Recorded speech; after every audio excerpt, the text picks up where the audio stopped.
Los procesos electorales tienen la virtud de ofrecernos rostros nuevos y personas que uno ve normalmente en otras actividades, pero que los procesos electorales las traen hacia las opciones políticas que se presentan. Es el caso de Mari Cantizano, la candidata vicepresidencial de Alianza País, y que lleva a Guillermo Moreno como su candidato presidencial. Mari Cantizano es educadora, es maestra, tiene muchos años dedicada a la educación, pero al mismo tiempo es una trabajadora social y es una persona involucrada en los movimientos sociales y las luchas reivindicativas de la sociedad dominicana en general. Por supuesto era la compañera de uno de los dirigentes históricos más importantes que ha tenido el sector de profesionales agrícolas, Ramón Almanzar. Recordamos, hace aproximadamente un año, va a cumplir ahora en mayo, un año de su fallecimiento.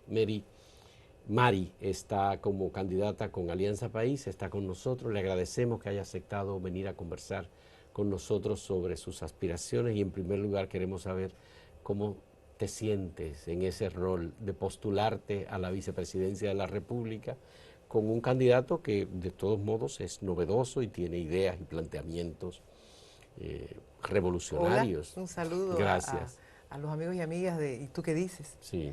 Y me siento ya muy bien aquí en este espacio. Y le comentaba a unos amigos y unas amigas que le decía, bueno, parece curioso, pero estamos a ley de 8 días, 7 Sí. días para ya ese gran momento de elección para los destinos de la conducción de este país. Y yo me siento con más ánimo, con más fuerzas, con más firmeza, con más convicciones. Veo con más claridad todavía la necesidad de un cambio, la necesidad de ser diferente. Y en ese sentido, qué feliz estoy. Es decir, no es extraño para ti ser la candidata vicepresidencial. Bueno, ser la candidata vicepresidencial tiene unas prácticas novedosas y Sí. no es la misma acción política que cuando estamos en frente de OISOE o estamos frente a la Suprema Corte de Justicia reclamando justicia ante estos hechos de dolo, de corrupción, defendiendo la no impunidad, defendiendo la justicia. Sí. Y que se le devuelva al pueblo lo que se les ha quitado, lo que se les ha robado, o en OISOE reclamando una educación en términos de construcción de centros educativos, de remodelación de aulas, con criterio pedagógico, con honestidad y transparencia, o estar también reclamando, digámoslo, un sueldo digno para empleados y empleadas, trabajadoras y trabajadores. Entonces, estar en esta posición ya es un paso superior en el sentido siguiente. En mi condición de mujer, pienso que es un criterio y es un principio que nosotras mujeres ocupemos espacios de poder, que estemos nosotras directamente vinculadas a estos espacios de decisiones políticas. Porque de esas decisiones políticas, en un espacio como la vicepresidencia, estaré trabajando con ese enfoque de igualdad y equidad de género, igualdad y equidad entre hombres y mujeres. Ya. ¿Y tú crees que es una oportunidad para comunicarte mejor con los diferentes sectores de la sociedad dominicana? Es otra posibilidad, es otro escenario para comunicarme de manera, digamos, de lo que puede representar políticas sociales, políticas públicas con una transversalidad de género. ¿Y Me parece muy importante. ha encontrado receptividad Mari Cantizano en las propuestas, en las presentaciones que ha hecho? Toda la receptividad, no tan solo en las mujeres que somos las que estamos viviendo estos niveles de desigualdad salarial, desigualdad de oportunidades laborales, desigualdad en tenencia de la tierra, desigualdad en los programas educativos, desigualdad en los servicios de salud. Las mujeres jóvenes, adultas, envejecientes, están reclamando esos derechos fundamentales, ese respeto a esos valores universales. Pero es que también hemos encontrado los hombres que quieren otra masculinidad, que quieren otra visión y otro ejercicio de vida digna y de respeto también a los derechos humanos con igualdad y equidad. Ya. El hecho de que ustedes no hayan tenido disponibilidad de recursos económicos, en primer lugar porque el financiamiento del Estado prácticamente no llegó a Alianza País, Patria para Todos y las organizaciones que apoyan la candidatura presidencial y vicepresidencial de ustedes. ¿Cómo han podido desarrollar sus actividades? ¿Qué han hecho ustedes hasta este momento? Nosotros pensamos que por respeto a la persona humana, el ejercicio de una campaña electoral es el discurso, es la palabra, es el diálogo, son los debates, son los encuentros cara a cara, los encuentros mano a mano, el compartir espacio, como puede ser desde una esquina, un salón de belleza, un colmadón, pero también un centro educativo, un parqueo, una guagua pública, el concho, el motoconcho con el motoconchista. Hemos tenido todos estos escenarios, asociaciones de profesionales, colegios de profesionales también. Me parece que ha sido una buena práctica. Valoramos y la gente nos ha respondido con esa misma respuesta de que se les escucha, de que hay indicios de que habrá una democracia participativa, una democracia radical, una democracia desde y con la participación del pueblo en todos los niveles de edades, de generaciones. ¿Y has encontrado gente que exprese voluntad de cambio? ¿Ustedes perciben que hay interés en que se produzca un cambio político en ese proceso electoral? Mayoritariamente. Ciertamente hay personas que están infectadas, yo le digo, y están enajenadas. Ya hay una cultura del pedir y del contemplar y esperar y se siente ser clientela, una cliente o un cliente de gobiernos que nos han mal gobernado y que han desconocido ese respeto. Sin embargo, nosotros entendemos y hemos compartido con personas que te dicen, es urgente un cambio. 2016 y todavía no tenemos agua potable. 2016 y nos bañamos con cantarita de agua. A pesar de que tenemos el metro que es una organización por debajo de la tierra, sí, del transporte y es colectivo, pero cuando salimos, y es que donde vivimos es por encima de la tierra, es un caos, es un desorden, es un desastre en términos de transporte y es un reflejo de lo que estos gobiernos y el actual gobierno con el presidente reeleccionista Danilo Medina, este desorden de sociedad que vivimos es idéntico a lo que pasa con los tapones, al transporte colectivo, a las precariedades, a las tardanzas, a los retrasos. Yeah. La gente quiere un cambio. Ciertamente nos piden algo para el café, denos algo para la cerveza, porque esa ha sido la práctica y esa ha sido la costumbre.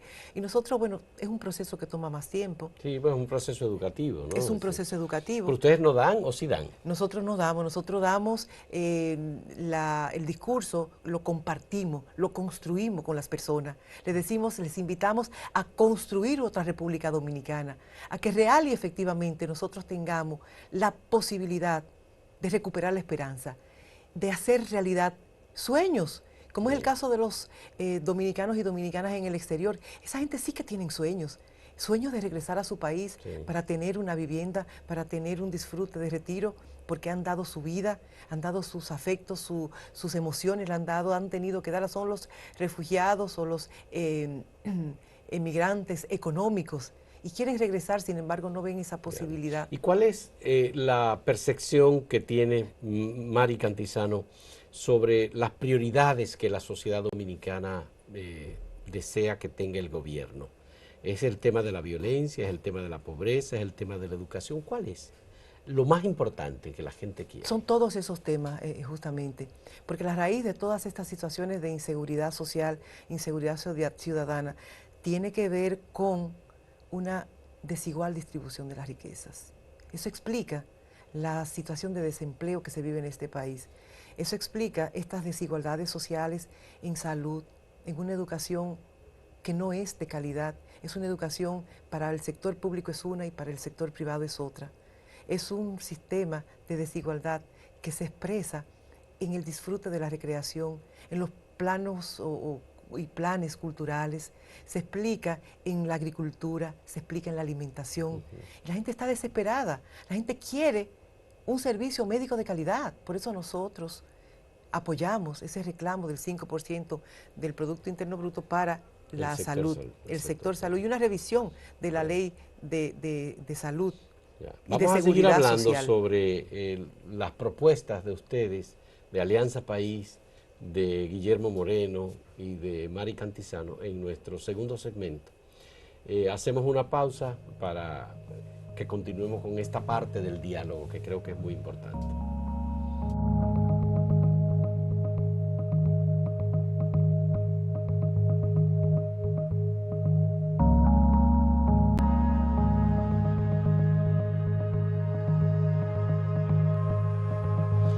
la asignación del 4% al sistema educativo dominicano del presupuesto, del Producto Interno Bruto, y el 16% aproximadamente del presupuesto nacional, la educación tiene disponibilidad de recursos. ¿Tú crees que podría aprovecharse mejor ese recurso económico para mejorar, por ejemplo, hacer más énfasis ahora en la calidad de la educación? Mira, es penoso que el gobierno haya acuñado y haya cooptado el término de revolución educativa. En absoluto ha habido una revolución educativa. En mi valoración, por las razones que le voy a contar ahora, se ha tratado de una involución educativa. Empezamos por entender que la educación es un asunto cuantitativo de construcción de centros educativos, de remodelación de aulas. Y la educación primero no es una mercancía, es un derecho. Y la educación no es un asunto de números, es un asunto de cualidades, es un asunto de ir al fondo de los problemas, de educar para una nueva ciudadanía, es educar con un enfoque de igualdad, es educar para aproximarnos a una vida en armonía con la naturaleza, pero con los seres humanos también. Sí. En ese sentido, las construcciones que se han hecho son construcciones que no se corresponden a la naturaleza de lo que es la educación, a la iluminación, a la ventilación, a la aireación de los conocimientos que se van a estar trabajando. ¿Te refieres a las aulas que se han construido en la administración actual? Completamente. Es decir, el concepto arquitectónico. Es un concepto que desconoció que se trataba de una práctica pedagógica y que había una población. Empecemos con los niños y niñas de primero de primaria, en la edad que tienen, el estándar en Latinoamérica es de 2.5 metros cuadrados por niño. Y nosotros tenemos aulas construidas de 40 metros cuadrados, pero hay 38 y 42 estudiantes, con lo cual el desarrollo de la motora fina y de la motora gruesa no hay posibilidad. Y hay una conexión directa de lo físico y lo cognitivo, el espacio del conocimiento para elaborarlo y para producirlo. Entonces, en ese sentido, me parece que es lamentable y ha sido la bandera populista, ha sido ese ejercicio, una vez más, clientelar, asistencialista, de negociación. Pero además, el pensar que la jornada extendida es para dar comida, es un concepto que da pena, es una burla. Sobre todo que nosotros, bueno, no son extensiones, lo que ha sucedido son extensiones de comedores económicos. Y ellos mismos lo plantean de comida, y es un asunto de la pirámide nutricional, que en las aulas mismas se trabajan. Son niños y niñas que uno no conoce cuál es su historial diabético, y se le da una dieta que lejos de ayudar, de contribuir, de colaborar a su salud integral, pues se alimenta, si tiene una herencia, si es hereditario este asunto de la diabetes o una situación de alergia. Aunque el concepto que se ha estado manejando es de mantener a los alumnos más en las aulas, en donde tienen oportunidad de recibir algún tipo de formación. Mira, mantenerlo en las aulas... Creo que hay un programa extendido. No sé, ese ha sido el discurso, que no se corresponde con la práctica. Ya. Esa es la falta, la evidencia, la falta de transparencia de este gobierno y de otros gobiernos, pero en y el por caso otro lado, del el tema de la alimentación, entonces. La alimentación es como una especie de apoyo a la familia, en el sentido de que el niño y la niña, el estudiante, se mantiene en el aula, evita involucrarse en actividades que puedan ser conflictivas en la comunidad, y tiene lo que se podría llamar, qué sé yo, una continuidad educativa, realizando las tareas, los compromisos que tiene. Está funcionando como guardería. Como guardería. Como guardería. Y no es la educación no es eso. La educación tiene, y de hecho voy a reconocer, hay un enfoque histórico, cultural y sociocrítico en la definición del sistema educativo para trabajar diferentes contenidos, que es bueno construir a partir de la realidad en la que tú vives. Es ese ejercicio de la dialéctica que tú tienes que hacer, sobre todo porque se habla de un aprendizaje significativo. Es decir, que si vamos a alfabetizar no con la no con la H de hada, de esa figura que no abstracta, que no se conoce, con la H de hambre, para entonces nosotros construir una sociedad diferente, ni es con la D de dado, que invita al juego, a lo lúdico, digamos lúdico, no, a convertir los ludópatas, y es la D de democracia. Y qué diferente fuera nosotros hacer un proceso de alfabetización a partir de la realidad, de leer primero, como decía Paulo Freire, leer la realidad y luego entonces empezar a leer la palabra. Como candidata vicepresidencial, ¿se podría decir que tu principal preocupación, tomando en cuenta que has sido maestra y que ha trabajado el tema, es la educación? Sí, porque reconozco que es ese segundo espacio de socialización importante.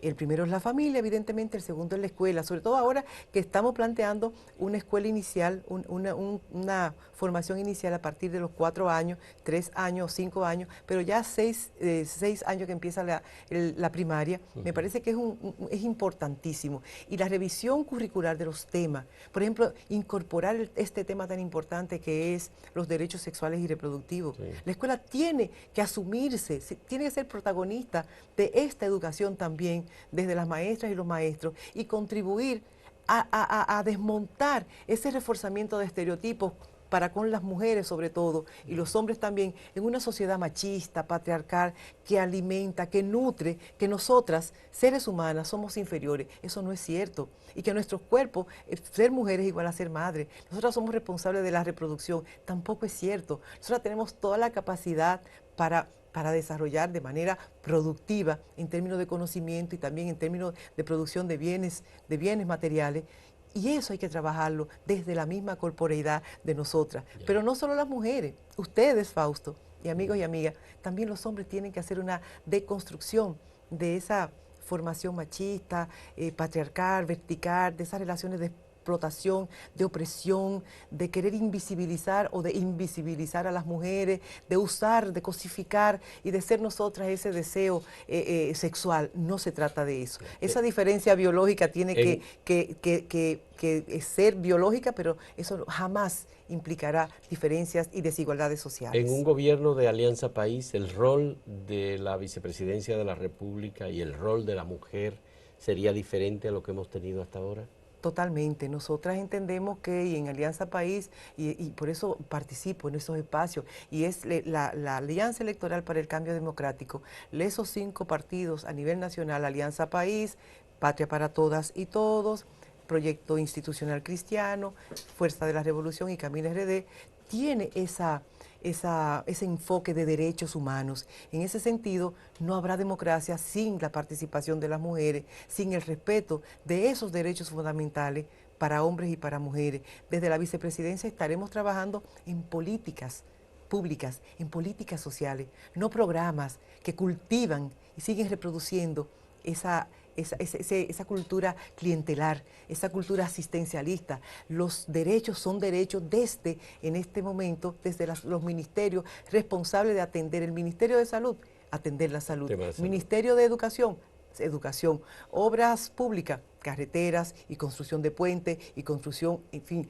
esos son no programas puntuales financiados que desvirtúan, dislocan el presupuesto. Y es el caso del despacho de la primera dama, que se ha adueñado, que ha asumido unas acciones, unas políticas o unos programas, porque no son políticas, que no son de su competencia. Es que la figura de la primera dama no ha sido elegida. Eso no se votó por una primera dama. La primera dama es la esposa del primer mandatario. Ahí termina eso. Ya. Ahora, las acciones que se ha atribuido no son de su competencia. Vamos a hablar en el próximo segmento con más detalles, Mari, sobre esta disposición que se convirtió en algo oficial a través de un decreto del Poder Ejecutivo en la administración del presidente Hipólito Mejía, que creó lo que se llama el despacho de la primera dama y que se mantiene como uno de los ejecutores de políticas públicas ordenadas por el gobierno. En un momento retornamos con Mari Cantizano.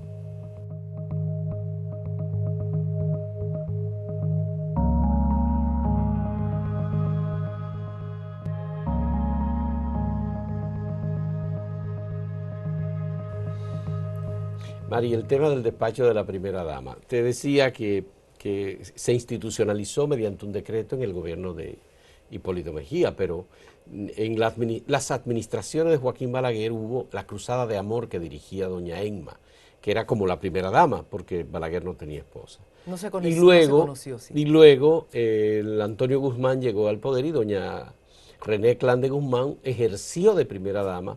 En el periodo democrático es como el primer ejercicio que se hace desde el despacho, de lo que se conocía como el despacho de la primera dama. Se crea el CONANI, no estás de acuerdo con eso. No, nosotros seguimos planteando una reorganización, un reordenamiento de esos sectores que garantizan el desarrollo de las sociedades.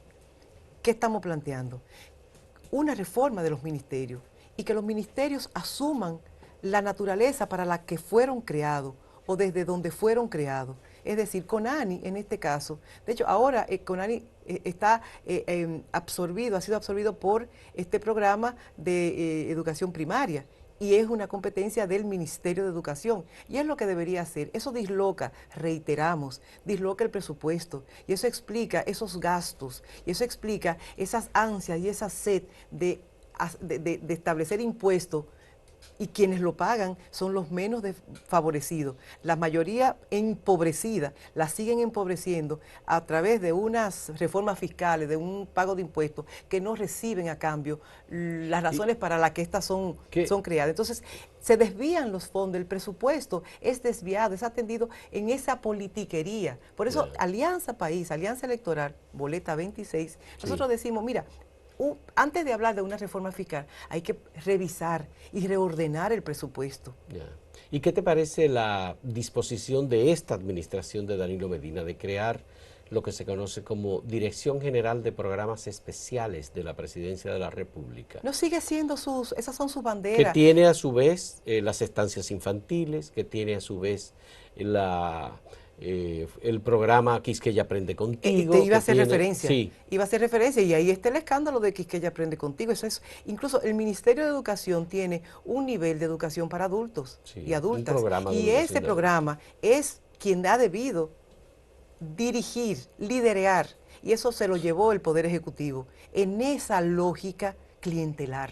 Y fíjate el desorden, el descaro, la burla, la desfachatez que pasó hace dos domingos, cuando unas personas asistieron a una graduación con la esclavina y todo, color naranja. Sí, de alfabetizados. De alfabetizados. Y ellos mismos dijeron, no, me dijeron que viniera, que aquí había una actividad política. Así ha funcionado y así se ha mercadeado la educación.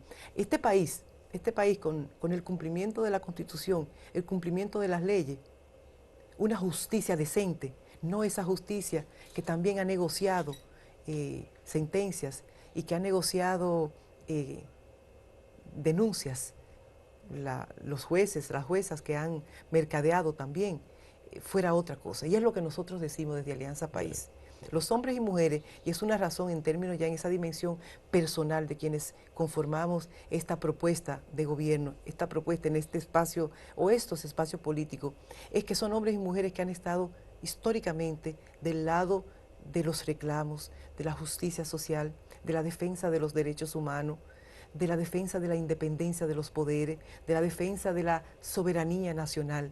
Por eso estamos en este ejercicio político y seguimos nosotros convencidas y convencidos. Es un asunto ya de práctica, de coherencia. Guillermo Moreno tuvo una experiencia ya en el sector público, fue un servidor público, hizo lo que debe hacer, sin ningún tipo de reconocimiento o de alabanza, es lo que debe hacer un fiscal, el ejercicio de una justicia ciega, es decir, con igualdad y con equidad. En los días que faltan para estas elecciones, estamos ya a una semana del proceso electoral, ustedes en la candidatura presidencial, vicepresidencial y las demás postulaciones que llevan, ¿tienen programado algunas actividades finales de campaña? Sí, estamos en ese cara a cara, en ese mano a mano, estamos para dar mensajes a través de los medios de comunicación, invitando a la población a mantener su decisión de votar por esta propuesta número 26 en las boletas A, presidencial, en la boleta B, el gobierno local, en la boleta C, la boleta congresual, marcando 26. Pero estamos también diciéndole a aquellas personas que este es un derecho que debemos nosotros defender, el derecho a elegir gobernantes, a elegir representantes del pueblo, representantes dignos, honestos. Algo que a mí en lo personal, en mi condición de candidata a la vicepresidencia, qué bien se siente una cuando no tiene historia de dolo, de robo, de impunidad, de corrupción, de sicariato, de narcotráfico. Oye, ¿con qué seguridad, con qué libertad podemos nosotros decirle a los amigos y amigas, a dominicanos y dominicanas, hay una esperanza? Hay una posibilidad y le decimos, vamos a construir esa República Dominicana, vamos a hacer una sociedad diferente, una sociedad en la que quepamos todas y todos, una sociedad con agua potable, una sociedad sin apagones. Sí. Basta ya.